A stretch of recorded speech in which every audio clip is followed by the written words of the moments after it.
My name's Jim Levitt. I direct the program on conservation innovation at the Harvard Forest, Harvard University, and I manage the land conservation programs at the Lincoln Institute of Land Policy. I'm here to introduce to you Will Rogers, who was the 2017 recipient of the Kingsbury Brown Award, an award given by the Land Trust Alliance and the Lincoln Institute of Land Policy in memory of a gentleman that I'll talk about in a short while named Kingsbury Brown, who helped to found this generation of the land trust movement in the United States. I want to say that in introducing Will, I'm introducing to you a gentleman who is really a gentleman in the best sense of the word. He comes to the world with a fairly gentle demeanor, but he has a very, very clear vision. And with that vision, he has done an extraordinary job at the Trust for Public Land. The saying at the top of this slide comes to us from 1374, when Geoffrey Chaucer said an early version of what we say today: "Great oaks from little acorns grow." When Will came to the Trust for Public Land, it was a smaller organization with roots on the West Coast and a presence on the East Coast. He grew it substantially over the 20 years that he led the organization between 1998 and 2018. In fact, during Will's tenure as president, the Trust for Public Land protected 2.5 million acres of land, catalyzed $70 billion of finance for conservation in the United States. That's billion with a B. And led his organization to successfully close something like 3,000 transactions that were, in Will's words, undevelopment. So why am I here to introduce Will and his very close colleague, Breece Robertson, to you today? Largely because of what three visionaries accomplished. And it turns out that these three visionaries all spent substantial time in Cambridge, Massachusetts, where I work now, between 1965 and 1985. The first is this gentleman, that's Jack Dangerman in the 1970s. And Jack, although he will not tell you that he invented GIS, certainly helped to bring GIS to users around the world through Esri. Jack was a student of several people, including Carl Steinitz, who is sitting right here with us today. And he has proved himself to be a visionary in several important ways. The second individual would be Will himself. This is a picture of Will in the 1990s, a former beekeeper who had a thriving beekeeping business in Colombia, who, as I just told you, turned out to be an extraordinary leader. Both of these people you probably have heard of. This gentleman you may not have heard of. His name is Kingsbury Brown. In 1980 and 1981, Mr. Brown, a prominent lawyer in Boston, took a sabbatical at the Lincoln Institute of Land Policy, where I work, and at the Harvard Law School to begin to study the impact of tax-deductible conservation easements on the land trust movement in the United States.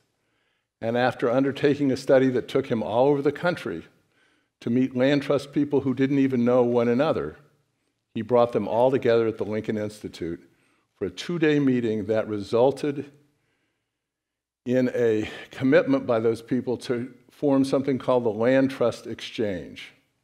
That quickly became the Land Trust Alliance and is now a center of gravity for the conservation movement in the United States. The Land Trust Alliance, with the advent of these tax-deductible conservation easements, has accelerated state and local land conservation, or help to support that acceleration. And in combination with national organizations like the Trust for Public Lands and the Nature Conservancy, the 1,000+ organizations that are members of the Land Trust Alliance have protected more than 56 million acres of land. That's an amount of land roughly equal to the size of the state of Wisconsin. This has been done mostly in the last 30 years. And for those of you who are despairing because climate change deniers seem to have gained an upper hand for just a little while, please don't give up. It's amazing what a small group of committed people like Jack Dangerman, like Will Rogers, and like Kingsbury Brown can do over 20 or 30 years. A key learning that we've taken from LTA's work and work sharing all of this internationally through the International Land Conservation Network is that achieving ambitious land conservation goals is not a question of public or private or civic effort. It is rather, and I want to say this emphatically, a question of how we can best work together across the public and private and civic and academic sectors, as well as with indigenous communities and religious institutions. And I don't know if Molly Burhans is in the room with us right now, but I want to give a shout out to her for doing such incredible work with the Catholic Church. The result is a mosaic of protected land in the United States that might have been unimaginable when Abraham Lincoln in 1864 created the first federally designated public land, open space, in the United States when he created Yosemite as a state park in California. This is a picture of northern New England and part of New York State. You can see in purple the Adirondacks, the Green Mountain National Forest in green next to the White Mountain National Forest, and lots of sprinkles of red. It is those red sprinkles that are the result of action by civic organizations, including the Trust for Public Land. I can tell you with all sincerity that what TPL is doing in New England, for example, is setting an important international precedent. I was lucky enough to be with a group of 8 Chinese study tour visitors in the United States. We went to Hanover, New Hampshire, and we got a tour of the landscape by J.T. Horn, who is a TPL employee up in the Connecticut River Valley. The Chinese visitors left so impressed with that story and the other stories that we told them over their 5-day visit that they had a webinar on the 27th of December of this year, to which all 9 contributed insights. The webinar went from 9 o'clock at night until midnight, and there were 580 participants on the webinar, all Chinese, all speaking in Chinese language, telling one another how important the work that people like J.T. Horn are doing, how important that is. So I want to offer my congratulations to Will. The award that he received was established by the Land Trust Alliance and the Lincoln Institute to keep alive Kingsbury Brown's spirit of visionary leadership and generosity. It was created in 2006, shortly after Mr. Brown passed away. Will was selected for this honor in 2017. He now has associates of 12 other Kingsbury Brown Award winners, men and women from across the United States. He was selected for his generosity in sharing his talent, his insight, and his humor with the entire Land Trust community. We're now here to present the paper that Will prepared as the Kingsbury Brown Fellow over the last several years. He compiled this paper with Breece Robertson, who is going to also present, who is the GIS guru at the Trust for Public Land. And it's focused on the importance of GIS in shaping the strategy of the Trust for Public Land, so it's directly relevant to why we're gathered here today. I finally want to congratulate Will, thank you, I have 30 seconds left, on his use of ethos, that is his demonstration of capability, the logic which you will perceive here, and his pathos. Pathos in putting passion into his work and eliciting passion in others. This is an excerpt from a letter that Will writes every year and sends out to TPL friends and supporters. I quote, "I get to work at the intersection of people and nature, and both matter to me. I am moved by a swarm of bees and by new honey and a fresh white honeycomb. And I am moved by a fifth grader, wide-eyed with enthusiasm, talking about the trees, garden beds, and murals in the new green schoolyard she helped to create. I can't help but believe that our connection with nature and each other can provide a common ground for understanding and for caring, helping us to make big global issues just as personal as close to home ones. And increasingly, I believe that what best moves and motivates us is not the fear of what we are losing, but the hope for what we can create together." Ladies and gentlemen, Will Rogers.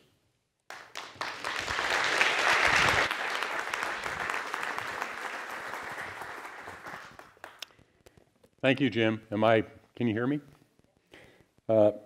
Thank you for that somewhat embarrassing but very kind introduction. And thanks also for the important work that you and the Lincoln Institute do for conservation research, bringing together practitioners and really exploring key conservation topics. As Jim said, I'm Will Rogers, up until a year ago, the longtime CEO of the Trust for Public Land, or TPL, and I'm here with Breece Robertson.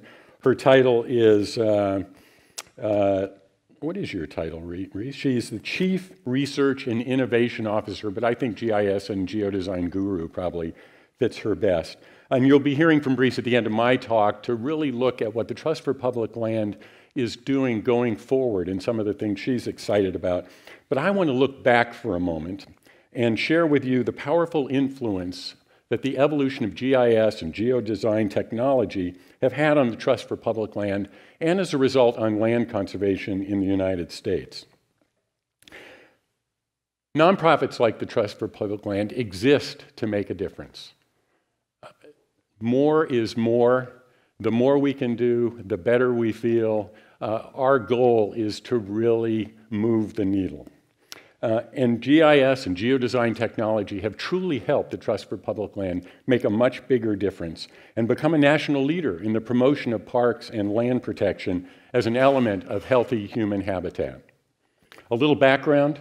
Trust for Public Land was founded nearly half a century ago by someone from the Nature Conservancy who recognized that people were part of nature too, and that just like plants and critters, we need healthy habitat. They believed that without a strong connection with nature, close to home and remote, people lead diminished lives.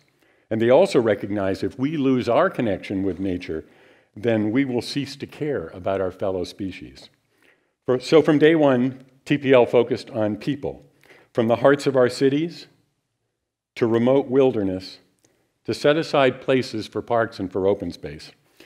Now, for the first 2 decades, TPL was primarily focused on land protection, doing what I've often referred to as, let me back up, emergency room land conservation. Gotta love Gary Larson, he nailed it in this one.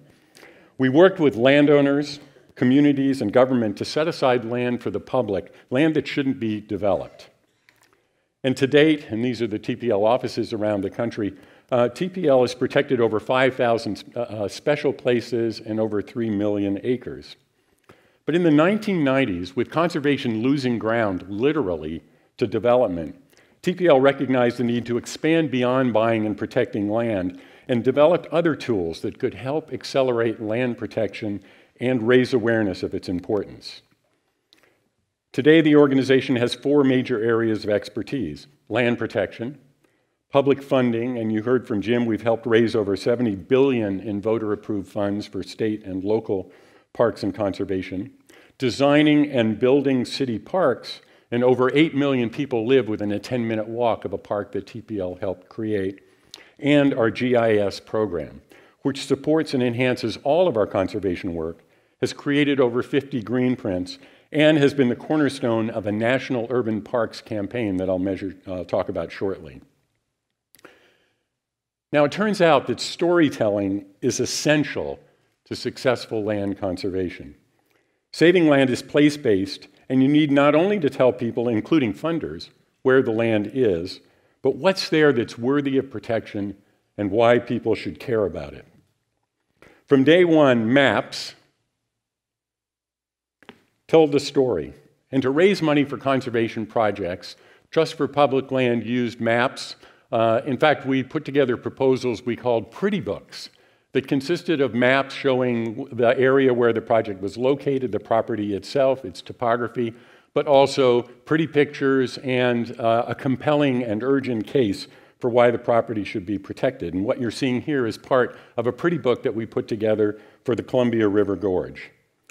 For years, up through the mid-90s, these simple maps, and we now call them dumb maps, played a limited role in helping us tell our story. But little did we know then how technology and Esri would impact conservation and our own organization. So it was an early experiment in 2000 with King County, Washington, Seattle and the area around it, that first showed us the power of GIS and ultimately geodesign. Public agencies have always struggled to know where best to spend their limited land protection budgets and to get the most bang for their buck in a way that best serves the public. And King County was no exception. Working with Esri and a number of partners, we developed what we called the King County Greenprint, a data-rich decision tool that assigned to every parcel in the county conservation values important to the county and its residents: scenic, recreational, water and soil quality, forest cover, trails connections, shoreline access, etc., and also whether the parcel was threatened by development.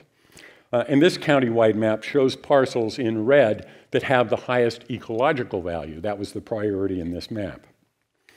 We created a huge, many-layered county-wide parcel map and developed a mapping tool that would highlight parcels for protection depending on which value the county and its citizens gave the highest priorities. So the detail map you're showing here also features high ecological value. It would look entirely different, for example, if we had picked trail connectors and shoreline access. For the first time ever, the county was able to take a comprehensive look at its conservation priorities, opportunities, and budget, and make well-informed decisions. And that tool and data are still being used nearly 2 decades later.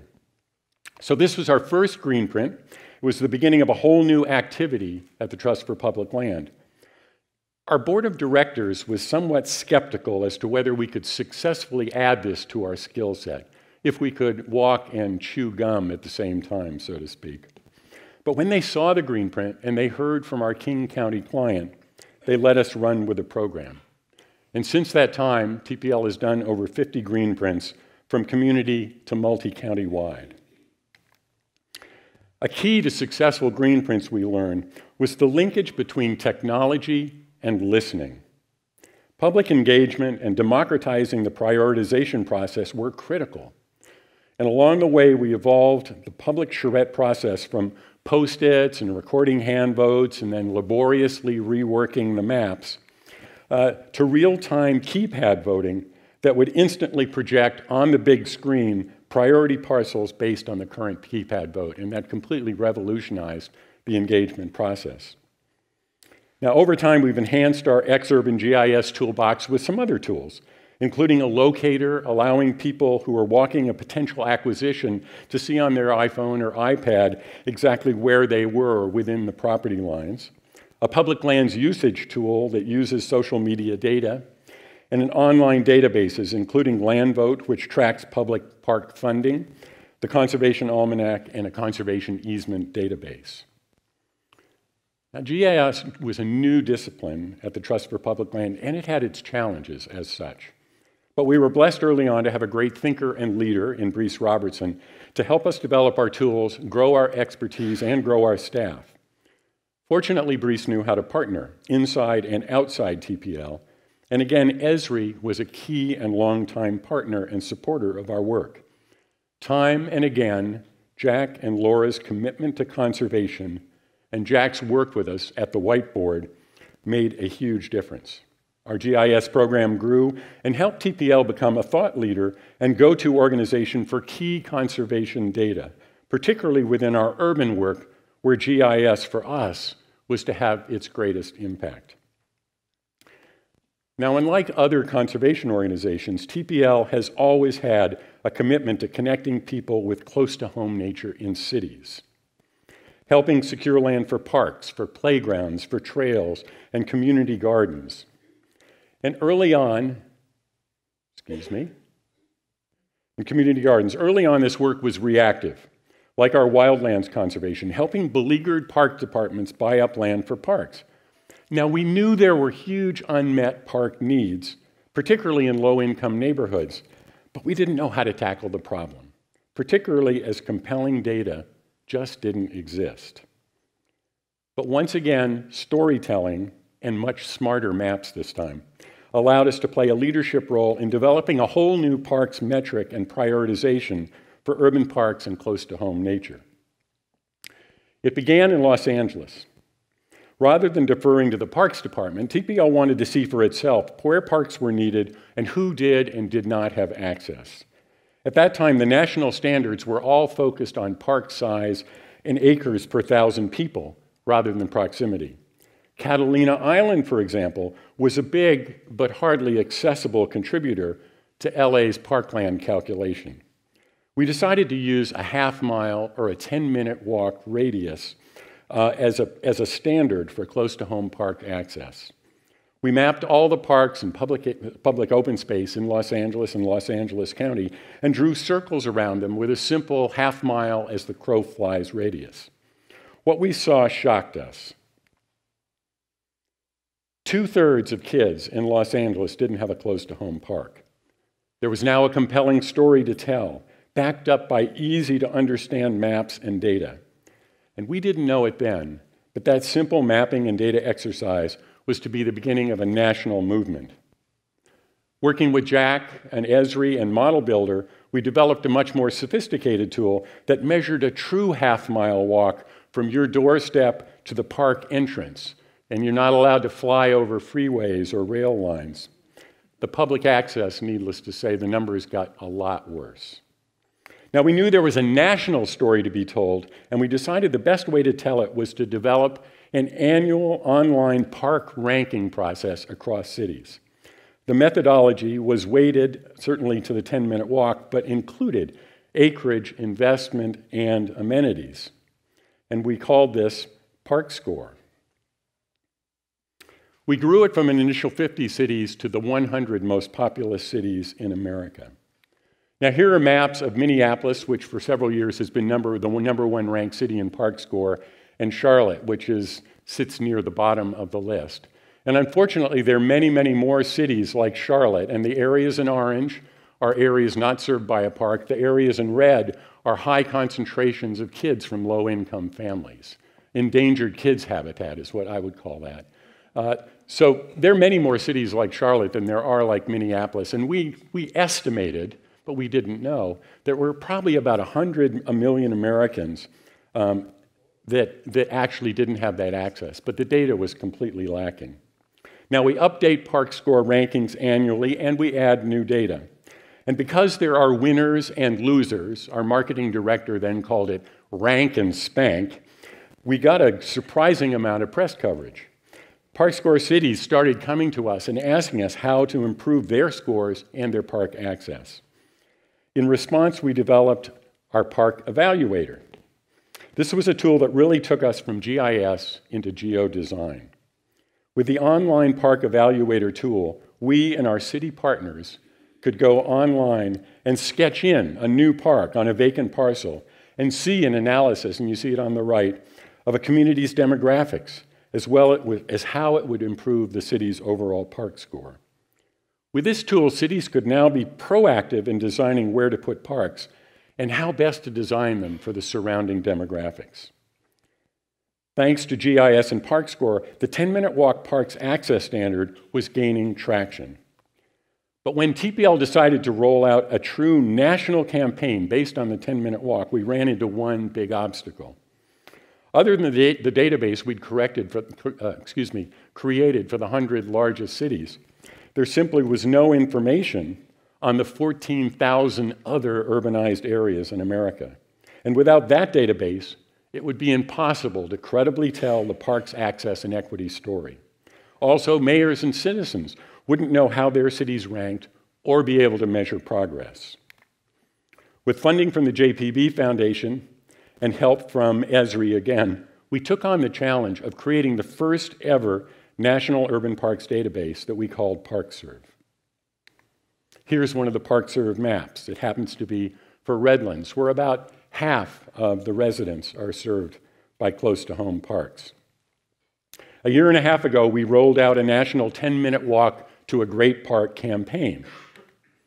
In partnership with the Urban Land Institute, the National Recreation and Park Association, and the National Conference of Mayors. And to date, over 250 mayors have signed on committing their cities to the 10-minute walk standard. The task of completing ParkScore for 14,000 cities, towns, and communities was not for the faint of heart. Updating that information and measuring progress is going to be an ongoing and expensive challenge. But the data and the maps are helping cities rethink their relationship with parks and nature. But that's not all. It turns out that parks can also help cities in tackling some of their biggest challenges, the impacts of a changing climate and public health. With more readily available data on soil types, on flooding, on satellite heat map, and forest cover imagery, and with the impetus of Superstorm Sandy and Hurricane Katrina, we began to layer climate challenges and impacts into our maps and developed a Climate Smart City initiative to help cities connect, cool, absorb, and protect in the face of climate impacts. The tool showed them where to locate and how to leverage new or renovated parks to take on challenges such as stormwater runoff, heat island effect, storm surge, or using trails and non-motorized transit to get people out of their vehicles, lower carbon emissions, and actually improve their health. A couple of examples. When we build or renovate parks or school playgrounds like the nearly 200 that we've done in park-poor neighborhoods in New York City, we now put in swales and rain gardens and gravel beds, and you can see them in this picture in the cross-section, under fields that act like sponges to capture stormwater runoff. In Los Angeles, that has over 400 miles of mostly derelict alleys, our GIS capability has enabled us to develop and locate a green alleys program. It beautifies the alleys for safe alternative paths to schools and shopping, greens them to deal with the urban heat island effect, and then adds stormwater capture with permeable surfaces and shafts to put the water back down into the ground, into the water table where it belongs. Here's a map of New Orleans produced by our Climate Smart Cities tool, identifying the areas in red where locating a new park could have the greatest benefit for stormwater and runoff. Now, we could have done this for heat island effect as well, and it's interesting, there are a lot of parcels that will serve both for stormwater runoff and heat island. Accessing and mapping national and local data like Centers for Disease Control health information at the block level also allowed us to layer in obesity, diabetes, and heart disease information to help cities think about where to put and how to design parks, playgrounds, and fitness zones to address public health. This is another map of New Orleans, and in this case it shows where parks with appropriately designed features, like trails and fitness zones, can help the city work with communities most at risk with health impacts. So the good news, there is now a national movement around parks access and using parks to address core urban challenges, like climate, like public health. This has brought new awareness and funding to parks, and none of this would have been possible without the power of GIS and geodesign, and the tools that allowed us to tell a compelling story where every city can see its place and take steps to tackle persistent urban challenges. Now, the Trust for Public Land is also tackling challenges. First of all, we're talking about a 10-minute walk to a great park. Well, access is one thing, but how do you actually measure quality in a cost-effective way? Or how do we take some of what we've learned in cities and bring that out to rural communities that have their own challenges? Now, Breece Robertson is working on a lot of these challenges, and you're going to hear from her right now what she's doing. But before she comes to the mic, let me just say that it took a remarkable leader and manager like Breece to successfully implement and involve a consistent and effective national GIS program into a decentralized and locally autonomous organization of 30 offices with leaders who had varying degrees of comfort with tools and technology, and each operating under the motto, "It's better to ask forgiveness than permission." But with grace and charm, Breece was able to herd the cats, get everyone on the same page, consistently using our tools, sharing best practices, embracing the constant change that comes with a dynamic technological program. And I'm particularly pleased that under Breece's leadership, Jack and Esri recognized TPL with its Making a Difference Award and in the hot off-the-press book, Women in GIS. So, Breece Robertson.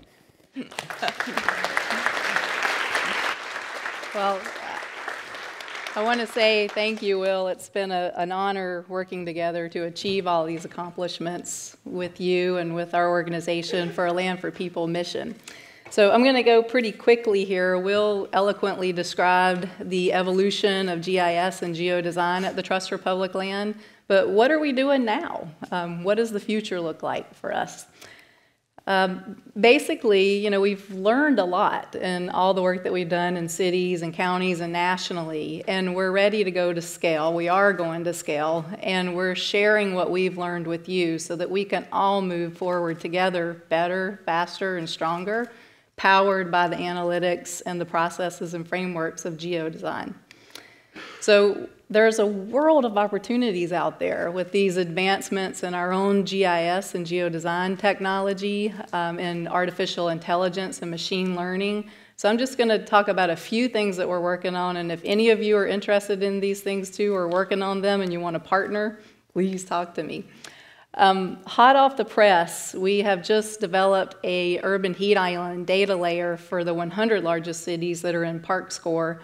And by May or June of this year, we're going to expand this out to create an urban heat island layer for the whole country. And so we're using this to really pinpoint where parks and open spaces can have the biggest impact on communities that are really dealing with that urban heat island effect, and where we can design parks that can help reduce that and save lives. Carl talked the first day about qualitative data. How do we integrate that in? He even talked about spiritual data and information. Well, one of the ways that we're marrying qualitative information with quantitative information is through the development of crowdsourcing and citizen science applications. So in this example, we have a park reviewer app that allows people to capture information or tell us about how they feel when they're in the park. Do they feel safe? Does that park match what they want to or want in their community? Does it have the right amenities? We're partnering with Esri and companies like Hanger to leverage drone imagery. So Hanger has it's kind of like a Lyft or Uber platform for drone owners. So you can send out a request and somebody could volunteer to go take a picture of your park. And so this is an example of one of the images that we've captured in Dallas, Texas. And we're going to roll this out to the whole country too. And then the next step would be to use feature recognition and machine learning to create the first ever park amenities database, national database for the country. Like Will said, a 10-minute walk to what? So that's what we want to really get at. We're partnering with a lot of universities. This is an example of a partnership with the University of Washington where we're using social media data like Flickr, Instagram, and Twitter data to estimate park and public land usage, both in cities and outside of cities. We're using anonymized cell phone data to glean information about where people are coming from. So these dots show where people are coming from to visit the Newark Riverfront Park and how many people are coming from those different neighborhoods. And then this is another type of of anonymized cell phone data showing GPS locations of people that visited that park over a month period. Like, where are they coming from? Where are they going to? I know it's a little creepy, but we're using it for good. And you can see, we can even zoom into the park itself and see what amenities people are using within that park and what areas they're not using in the park and what we could do to design these parks better to best fit what the communities want and need. So imagine if all of us had access to this information so that we can make informed decisions and inform our processes, our geodesign processes with data, so that we can pinpoint where parks and open spaces will have the biggest return on investment to the community for health, for climate, for economics. So that's our next step. We're creating what I'm calling the Land for People platform, and it's really a platform that brings all of our data and information together and connects with your data. So connecting with the Living Atlas data from Esri, connecting with your local data, and it's a platform that's allowing us to spin up targeted applications, dashboards, and products so that we can use those in our geodesign processes to make the best informed decisions as possible for our communities. So with that, I want to just say, Will, it really took your vision and leadership and also your trust in me and those around you to embrace this technology to turn the Trust for Public Land from a very reactive organization to a very strategic and proactive organization.